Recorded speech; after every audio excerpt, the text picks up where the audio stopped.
কিছুক্ষণ আগে বলেছেন সেটি ওয়াশিংটন পোস্টে সম্প্রতি প্রকাশিত হয়েছে। তো আমি আহ, তার আলোকে কিছু ইনফরমেশন নিয়ে আমি আমার মতো করে বলবো, এবং আপনারা বুঝতেই পারছেন যে এই টপিকটার মেইন উদ্দেশ্য হচ্ছে যে যে কনক্লুশনটা হচ্ছে যে যে এই লেভেলটা যে আমরা দেখবো কতটুকু আমাদের সতর্ক থাকা উচিত, এবং এর ফলে যে আমাদের যে খাদ্যদ্রব্যের যে বিভিন্ন ধরনের ওয়েস্ট হয়ে থাকে এবং সেটির উপরও একটু আলাপ করব। তো এই আমাদের এখানে সবচেয়ে বড় হচ্ছে যে ইউএসডিএ, বিশেষ করে খাদ্যদ্রব্যের উপর United states of department of agriculture, এবং ওনারা বলেছেন যে গ্লোবালি যে আমরা যে খাদ্য যে উৎপাদন করে থাকি হিউম্যান কনজাম্পশনের জন্য, এবং 1/3 3/1 আপনার এটি ওয়েস্ট হয়ে যায়, এবং এটি গ্লোবাল ইকোনমিতে যথেষ্ট প্রভাব ফেলে থাকে এবং অন্যান্য অনেক কিছুতে প্রভাব ফেলে থাকে। এবং ওনারা একটা এস্টিমেট দিয়েছেন, স্ট্যাটিস্টিক্স দিয়েছেন, বলেছেন যে 940 বিলিয়ন অ্যানুয়ালি আপনার এই ইকোনমিক্যাল আপনার এফেক্টটা হয়ে থাকে এই ওয়েস্টের জন্য, এবং ইউনাইটেড স্টেটস অ্যালোন $161 বিলিয়ন আপনার ওয়েস্ট হয়ে থাকে। এইসব এর সাথে সাথে ওনারা বলেছেন যে ইউনাইটেড স্টেটসে যে ফুড সাপ্লাই হয়ে থাকে তার 30 to 40% আপনার এই ওয়েস্ট হয়ে থাকে এভরি ইয়ার। এগেইন সেটি বলছেন যে USDA, United states of department of agriculture. তো এই ছাড়া এই যে ওয়েস্ট, এটি কিন্তু আপনার আপনার অন্যান্য দিকেও অনেক প্রভাব ফেলে থাকে। যেমন এই যে ওয়েস্ট গুলো আপনি যে বিভিন্ন জায়গাতে যে আপনার ওয়েস্ট হিসেবে ল্যান্ডফিলে যে আপনি রাখেন সেটার উপর একটা প্রভাব আছে। তারপর গ্রিন হাউস এফেক্ট আছে। গ্রিন হাউস এফেক্টটা কেমন? যেমন আমরা জানি যে গ্রিন হাউস এফেক্টটা হচ্ছে যে related to carbon dioxide production, এবং আপনারা জানেন এটিতে গ্লোবাল ওয়ার্মিং এন্ড অনেক কিছু, এগুলো এখন সময় স্বল্পতার জন্য বলা যাবে না। তো এই গ্রিন হাউস এফেক্টে কিভাবে আবার এই যে স্পয়েল ফুড গুলা, যেমন এটি যে মিথেন প্রডিউস করে থাকে কার্বন ডাইঅক্সাইডের তুলনায় 28 টাইমস মোর আপনার মিথেন প্রডিউস করে থাকে, এবং যেটি আমাদের গ্রিন হাউসের উপর প্রভাব ফেলে থাকে। আচ্ছা, এখন যে জিনিসটা আপনারা শোনার জন্য ওদের আগ্রহে বসে রয়েছেন সেটি হচ্ছে যে যেটি তাহের ভাই বলেছেন যে কি ধরনের ভুল ভ্রান্তি আমাদের থাকে বিভিন্ন, যখন আমরা যখন খাবার দাবার কিনি সবসময় লেভেল থাকে এটি এক্সপায়ার, অমুক ডেট, এটি তারপর কি হবে না হবে এগুলোর উপর। আচ্ছা, তো নাম্বার ওয়ান যেটি বলবো সেটি হচ্ছে যে একটা মিথ হচ্ছে যে একটা ভুল ধারণা হচ্ছে যে code and code expire means the food is unsafe to eat. Means আপনার যখন এক্সপায়ারেশন ডেট আছে সেটি বলা হয়ে থাকে যে হ্যাঁ এটির পরে ফুডটা এটি আর খাওয়া উচিত না, এটা আনসেফ না, এই ধরনের একটা ভুল ভ্রান্ত ধারণা আছে। কিন্তু এখানে অনেক সময় এই যে ফুড যে স্টিল সেফ কিনা এক্সপায়ারেশন ডেট এটা বলার আগে এটা ম্যাক্সিমাম সময় এখানে অনেক সময় লেখা থাকে code and code best by, code and code আপনার sell by, or code and code use by, এই ধরনের অনেক শব্দ ব্যবহার করে থাকেন ইনস্টেড অফ এক্সপায়ারেশনের পরিবর্তে। তো এই জিনিসগুলো কি সেগুলো আমি আসতেছি।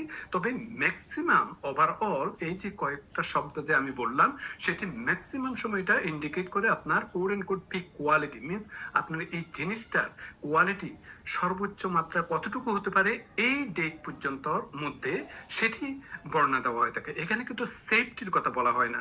হ্যাঁ, কিছু কিছু জিনিস আপনার হয়তো আসতে পারে, সেগুলো আমি আসতেছি। যেমন আমি আপনাকে এক্সাম্পল দিই, যেমন ড্রাই পাস্তা, যেমন ক্যান গুডস, এগুলি আপনার বলা হয়ে থাকে যে আপনার লাস্ট এই ডেটের পরবর্তীতে পরের সময় এটি মানে একটা ডেট দেওয়া হয়ে থাকে। কিন্তু তার মানে কি এটার পরে কি আপনি খেতে পারবেন না? না, জিনিসটা হচ্ছে যে এটা ডিপেন্ড করে কি ধরনের খাবার। যেমন আপনি যদি ড্রাই ফুডস থাকে, যেমন এগুলি শেলফ হাফ লাইফটা একটু ধীরে ধীরে তারপর ডিগ্রেড হতে থাকে, এটির ফ্লেভার হয়তো কমে যেতে পারে, এটির কালারটা হয়তো ফেড হয়ে যেতে পারে। কিন্তু এই সলিড বা এই ধরনের জিনিসগুলো যে আপনার যে একদম যে খাওয়া যাবে না সেরকম না। তারপর এটা একটা জিনিস। হ্যাঁ, আমি এরপরে আরো একটু পেরিশেবল জিনিসের উপরও আসতেছি। আরেকটা জিনিস হচ্ছে যে ভুল ধারণা, সেটি হচ্ছে যে all food labels mean the same thing. Means বলা হচ্ছে যে প্রত্যেকটা ফুড লেভেলে যে এক্সপায়ারেশন ডেট থাকে এটা প্রত্যেকটা ফুডের জন্য একই ধরনের প্রযোজ্য। কথাটা সেরকম না জিনিসটা। কারণটা হচ্ছে যে অ্যাগেন বেস্ট বাই বা বেস্ট ইফ ইউজ বাই এই ধরনের শব্দ যদি থাকে, এগুলো হচ্ছে যে আপনার ফ্লেভারটা, কোয়ালিটিটা আপনার কতটুকু ঠিক অবস্থায় থাকে সেই ডেট পর্যন্ত সেটাকে বলা হয়ে থাকে, এবং এরপরে এটা ডিগ্রেড হতে থাকে আস্তে আস্তে। তারপর অনেক সময় লেখা থাকে code and code sell by. Sell by again এটি হচ্ছে যে আপনার গাইডলাইন ফর স্টোরের জন্য, কিন্তু কনজিউমারের জন্য না। আরেকটা হচ্ছে যে আপনার ইউজ বাই, অ্যাগেইন সেটি হচ্ছে যে ম্যানুফ্যাকচার যে বেস্ট কোয়ালিটিটা ধরে রাখতে পারে, সেই জন্য সেই ডেটটা দেওয়া হয়ে থাকে। কিন্তু অ্যাগেইন এটি সেফটির জন্য না, অ্যাকসেপ্ট হচ্ছে যে ইউনাইটেড স্টেটসের বেবি ফর্মুলার ক্ষেত্রে একটু ভিন্ন ধরনের। তারপর এরপরে ধারণাটা হচ্ছে যে you should throw out food as soon as it hits the day, means আপনার যে সমস্ত ফুড যেগুলো এক্সপায়ার হয়ে গেছে সাথে সাথে আপনার ফেলে দেওয়া উচিত। এখন সেটি হচ্ছে যে ভ্রান্ত ধারণা, কারণ এই ফুডের সেফটি এটা নির্ভর করে, মেজরিটি ফুডের এক্সপায়ারেশন ডেট এটা নির্ভর করে বেসড অন দ্য কোয়ালিটি। এখন এটি যে আপনার যে প্রিন্টেড ডেট আছে, সেই প্রিন্টেড ডেটের পরে আপনি যে খেতে পারবেন কি না পারবেন, এটা অ্যাগেইন ডিপেন্ড করে এটি কি ধরনের ফুড, এটি কি শেলফে রাখা ড্রাই ফুড নাকি পেরিশেবল গুডস এই ধরনের। কেননা পেরিশেবল গুডস অনেক সময় অবভিয়াসলি এটি স্পয়েল হয়ে যায় যত দিন যাবে, এবং সেটি ডিগ্রেড, আবার অন্য কোনো কিছু এটা আস্তে আস্তে ডিগ্রেড হয়ে যায় অনেক ধরনের লং পিরিয়ড অফ টাইম থাকলে, এবং সেটির কালার, যেটি আমি কিছুক্ষণ আগে বললাম, কালারটা ফেড হয়ে যায়, তারপর আপনার টেস্টটা ভিন্ন হতে পারে। যেমন আমি একটা এক্সাম্পল দিই, যেমন ধরেন শেলফে আলমন্ড রেখেছে, আলমন্ডের একটা ডেট দিয়েছে, এবং এই ডেটের পরে সেই আলমন্ডের হয়তো আপনার যে কালারটা যে ছিল সেটি হয়তো একটু চেঞ্জ হয়ে যেতে পারে, তারপর হয়তো খেতে গেলে হয়তো টেস্টটা একটু ডিফারেন্ট হতে পারে, তার মানে এটা স্পয়েল হয় না। আবার এট দ্য সেম টাইম যদি ইয়োগurt বা ডেইরি প্রোডাক্ট জাতীয় ধরেন, কিংবা সাওয়ার ক্রিম যদি ধরেন, তখন আপনি দেখতে পারেন যে হয়তো এক্সপায়ারেশন ডেটের পরে বা একটা ডেটের পরে সেটির উপর মোল্ড পড়ে গেছে এই ধরনের। তো অ্যাগেইন এগুলি অর্ডারটা হয়তো ডিফারেন্ট হয়ে যেতে পারে, মানে গন্ধটা কিংবা ফ্লেভারটা হয়তো ভিন্ন হয়ে যেতে পারে। তো সুতরাং আপনাকে যখনই এই ধরনের এক্সপায়ারেশনের ডেটের পরে দেখবেন, তখন আপনি স্নিপ করতে পারেন, আপনি গ্রান নিতে পারেন, তারপর আপনি ইন্সপেক্ট করতে পারেন, দেখতে পারেন, এবং অনেক সময় যদি সম্ভব হয় একটু হয়তো টেস্ট করেও দেখতে পারেন যে এটা কতটুকু ভালো কিংবা খারাপ, এটি একটা। তারপর আরেকটা হচ্ছে যে many foods are perfectly fine days, weeks, or even months after the date. So you have to trust your senses, like you have to look at, you have to smell it, you have to taste it very cautiously if in doubt, particularly if it's a dairy product or frozen food. Number 4 হচ্ছে যে অনেক সময় আবার বলা হয়ে থাকে যে expire food খেলে আপনি অটোমেটিকলি সিক হয়ে যাবেন। তো এগেইন স্পয়েল ফুড যদি হয়ে থাকে, অনেক সময় হ্যাঁ ব্যাকটেরিয়া জন্মাতে পারে, মোল্ড হতে পারে, তারপর এই জন্য আপনাকে হয়তো সিক করতে পারে, কিন্তু প্রিন্টেড ডেটের পরে যে এমন না যে এটি একদম হার্মফুল হবে। এগেইন কিছু কিছু ক্ষেত্রে যেমন প্যাথোজেন, যেমন বিভিন্ন ধরনের আমরা ব্যাকটেরিয়া বলে থাকি, সালমোনেলা, লিস্টেরিয়া, এগুলো just don't appear just because the date pass. যে ডেটটা পাস হয়ে গেছে এই জন্য তো অটোমেটিকলি এই ব্যাকটেরিয়া জন্মেবে সেরকম না, কিন্তু এটি হচ্ছে যে স্টোরেজটা কিভাবে করছেন সেটি একটা বিগ রিস্ক ফ্যাক্টর। আপনি যদি ফ্রিজের মধ্যে অনেক সময় রেখে থাকেন এবং ফ্রিজ থেকেও যদি বের করে থাকেন, অনেক সময় সেটিও হয়তো ইনফেকশন হতে পারে, সেটিও হয়তো খারাপ হতে পারে যদি না সেটি প্রপারলি রেফ্রিজারেশন করতে না পারেন। তো এগেইন যখন দেখবেন যে স্মেলটা ফাইন কিন্তু লুকসটা গুড, তো তার মানে হচ্ছে যে এটি হয়তো ভালো, কিন্তু এরপরও যখন ফ্রোজেন থেকে ফ্রিজ থেকে কোন ধরনের জিনিস বের করবেন, বিশেষ করে মিটের ব্যাপারে অনেক দিন হয়ে গেছে, সেই সমস্ত ক্ষেত্রে একটু কেয়ারফুল থাকতে হবে, বিশেষ করে যারা প্রেগনেন্ট তাদের ক্ষেত্রে একটু কেয়ারফুল থাকতে হবে। তো সুতরাং আমি রেকমেন্ড করবো না, বিশেষ করে ডেইলি যেগুলা মিট আমরা মাছ মাংস এগুলা এনে থাকে, যাতে অনেক দিন থাকলে এগুলোর দিকে একটু খেয়াল রাখবেন।